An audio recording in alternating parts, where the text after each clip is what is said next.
Morning student. तो कैसे हैं आप लोग। तो स्टूडेंट देखो, आज हम आपकी 8th क्लास की विज्ञान के चमत्कार यानी कि साइंस की बुक पढ़ने वाले हैं। साइंस की बुक में हम आपका फर्स्ट चैप्टर पढ़ेंगे, ठीक है बेटा। तो नहीं फर्स्ट नहीं पढ़ेंगे, अभी हम डिसाइड करेंगे कि चैप्टर कौन सा ठीक रहेगा, कौन सा हम चैप्टर पढ़ेंगे। ये आपकी विषय सूची है। विषय सूची आई मीन डेट की जो आपके चैप्टर है वो सारे यही है। ओनली 17 चैप्टर है आपके, और 17 चैप्टर में आप देख रहे होंगे कि शुरू के जो ये 6 7 यानी कि 7 चैप्टर है, ये है आपके केमिस्ट्री के, ठीक बेटा। ये आपके केमिस्ट्री के चैप्टर है, और ये 8 से लेके शायद 16 तक, मतलब कि ये 15 14 तक भी, यहाँ तक भी लगा सकते हो आप, 12 तक। ये फिजिक्स की है, और ये वायुमंडलीय है कि मतलब सौरमंडल इस टाइप का है, क्योंकि वायुमंडल वन फल उत्पादन ये कभी साइंस में नहीं आते हैं, ठीक बेटा। ये आ सकते हैं तो बायोलॉजी में आ सकते हैं, ये फल उत्पादन स्वास्थ्य रोग, ये तो बायोलॉजी का चैप्टर है ही है ये आपका, ठीक बेटा। तो आज हम आपको सबसे पहले बात बताएं कि देखो, सबसे पहले फिजिक्स एक ऐसी चीज़ है जो बच्चे के दिमाग में बहुत जल्दी भरती है, जो हमारे कुछ याद होते हैं। तो हम फिजिक्स का ही चैप्टर करने वाले हैं। और फिजिक्स का चैप्टर हम कौन सा करने वाले हैं, फिजिक्स का चैप्टर हम करेंगे पहले वाला जो भी आया है शुरू में, बल घर्षण तथा दोष। आज इस चैप्टर के बारे में हम बात करने वाले हैं, ठीक बेटा। तो हम निकाल लेते हैं पहला वाला चैप्टर, बल घर्षण तथा दोष। अब देखिए आपका 8वां चैप्टर बल घर्षण तथा दोष, ठीक बेटा। इसमें पठनीय बिंदु मतलब जो हम इस चैप्टर में पढ़ेंगे वो क्या क्या पढ़ेंगे, अपकर्षण अभिकर्षण, घर्षण के प्रकार, बलों के प्रकार, दाब, बलों का प्रभाव, वायुमंडलीय दाब, ठीक बेटा। तो इजी है, कोई ज़्यादा हार्ड नहीं है, बहुत हल्की। साइंस में सबसे हल्का फिजिक्स ही होता है, जो आप बहुत अच्छे से शुरू की बेर में एक बार में समझ सकते हैं। जल्दी जल्दी कराने की कोशिश करूँगा, पहले बहुत हल्का कराऊंगा। पहले तो बल है, बल की डेफिनेशन देखनी है हमें, बल की डेफिनेशन क्या होती है। प्रत्येक दिन आप दरवाजे खोलते बंद करते हैं, आप मेज से एक किताब उठाते हो, आप गीले कपड़े को निचोड़ते हो, आप मेज से किसी कोने को खींचते हो, इन क्रियाकलाप को करने के लिए बल लगाना पड़ता है।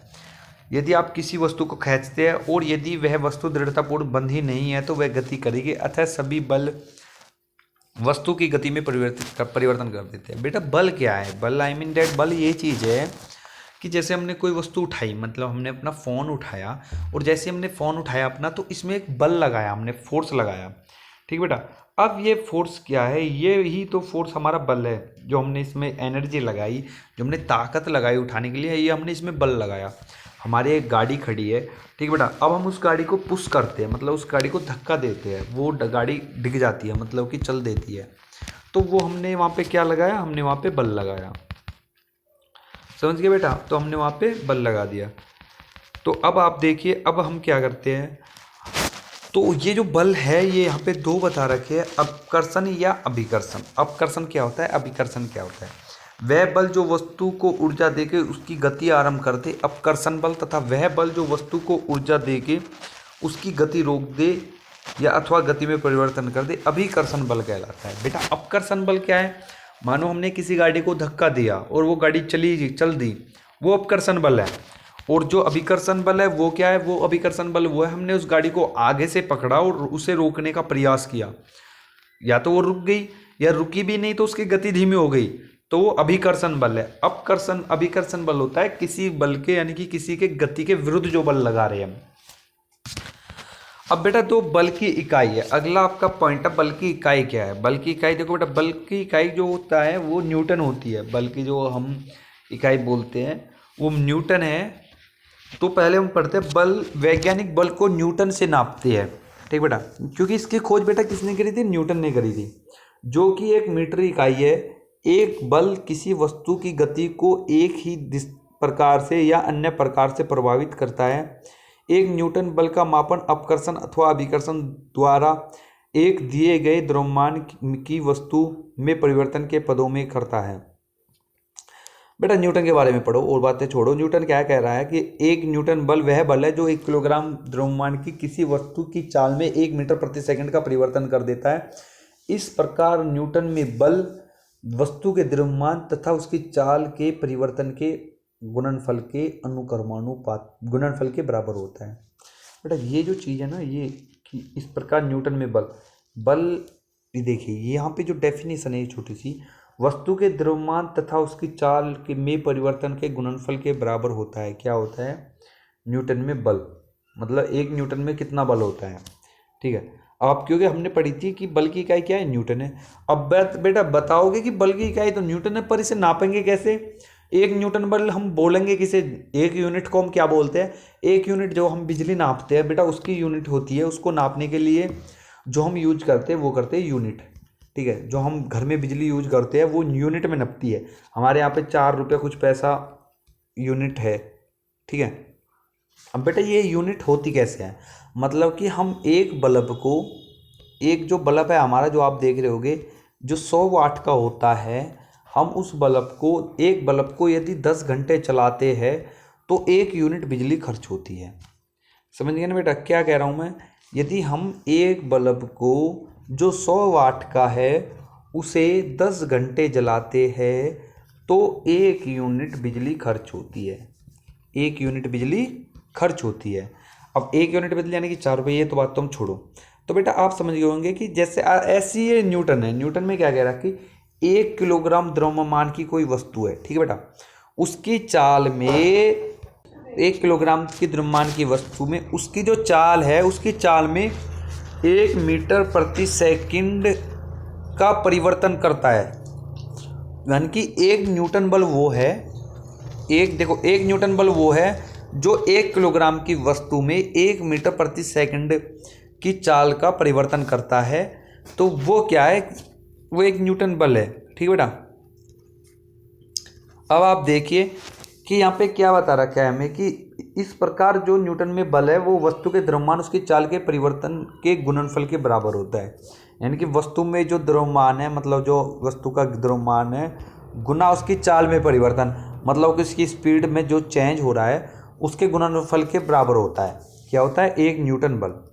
समझ गए होगे बेटा अब आप कि 1 न्यूटन बल क्या है। देखो बेटा दोबारा समझ लीजिए, 1 न्यूटन बल क्या है, मतलब कि जो कोई एक, मतलब वस्तु का जो द्रव्यमान है तथा उसकी चाल में परिवर्तन, SC मतलब स्पीड में चेंज, स्पीड में चेंज के गुणनफल को क्या कहते हैं, 1 न्यूटन बल।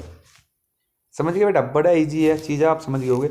उदाहरण क्या है कि माना कि आप 5 किलोग्राम के एक डिब्बे को इस प्रकार धकेलना चाहते हैं कि उसकी चाल 1 सेकंड में 0 मीटर प्रति सेकंड से 4 मीटर प्रति सेकंड हो जाए, तो उस पर लगाया जाने वाला बल क्या हो जाता है, 20 न्यूटन हो जाता है। इस यानी कि इसकी गणना इस प्रकार करते हैं। अब देखो जैसे हमने बताया था, हमने क्या बताया कि बेटा जो द्रव्यमान है उसकी जो गुना करते हैं वो करते हैं स्पीड के चेंज में, और ये न्यूटन के बराबर होती है, ये सूत्र बताया था ना मैंने। अब देखो यहाँ पे क्या है, 5 किलोग्राम की वस्तु, 5 किलोग्राम की वस्तु है, स्पीड में कितना चेंज कर रहे हैं हम, 0 से 4 मीटर प्रति सेकंड पे ला रहे हैं। तो 0 से 4 मीटर प्रति सेकंड पे ला रहे हैं, तो n बराबर क्या होगा, n बराबर हो जाएगा हमारा 20। यानी कि इसमें जो हमारा बल लग रहा है वो लग रहा है 20 न्यूटन। समझ गए बेटा आप क्या लग रहा है। अब क्या है, अन्वेषण बल की दिशा, ये क्या है बेटा, ये क्या चीज़ होता है, मतलब बेटा ऐसे होता है कि मानो आपके पास यहाँ पे एक डिब्बा है, आपने एक बंदे को यहाँ पे खड़ा कर दिया। ठीक है बेटा, एक बंदा यहाँ पे खड़ा हो गया और एक ही बंदा यहाँ पे खड़ा है। ठीक है, अब क्या कर रहा है, वो तो इसमें इस तरफ धक्का लगा रहा है, वो इसमें इस तरफ धक्का लगा रहा है। ठीक है बेटा, तो इसमें बताया गया है, तो बताया गया मतलब ये बेटा अन्वेषण बल नहीं है, ये किसी और बल की डेफिनेशन दे रहा हूँ मैं तुम्हें, ध्यान नहीं रहा मेरे, सॉरी फॉर दिस। एंड अन्वेषण बल की परिभाषा क्या है बेटा, कि क्या होता है कि जैसे आपके पास एक गाड़ी है, मतलब एक डिब्बा लगा लो, गाड़ी छोड़ो डिब्बा लगा लो। अब आप कि आपके पास एक डिब्बा है, आप क्या करोगे, इसमें आपने मानो कि आप यहाँ से इसमें बल लगा रहे हो। ठीक है, आप यहाँ पे इस पर फोर्स कर रहे हो, पर क्या है ये डिब्बा डिग नहीं रहा, ये यानी कि जड़ से बड़ा ही मजबूत से बंधा हुआ है, ये डिब्बा यहाँ से डिग नहीं रहा। तुमने अपने एक भाई को बुलाया कि भाई मेरा काम करा दे, मेरे डिब्बे को बल लगवा दे, मतलब मेरे इस डिब्बे को डिगवा दे। तो उसने भी आके इसमें फोर्स लगाया। अब जब तुमने इसमें बल लगाया तो ये डिब्बा डिग गया, तो इसमें कितना बल लगा, तो बेटा इसमें बल कितना लगा, इसमें जो आपका बल है, मतलब कि पहला बल तो वो जो आपने लगाया, और दूसरा बल वो जो आपके भाई ने लगाया।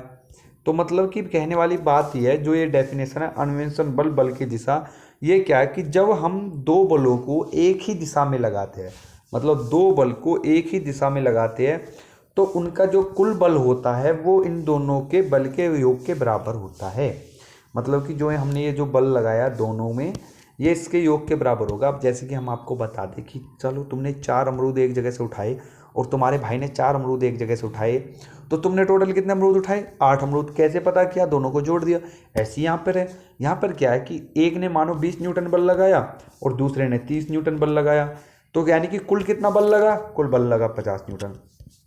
यही चीज़ इसमें समझा रहा है। वो कह रहा है कि अन्वेषण बल की जो दिशा है वो क्या है, जब हम एक ही दिशा में 2 बल लगाते हैं तो टोटल जो बल लगता है ना वो दोनों ही बलों का योग लगता है। ठीक बेटा।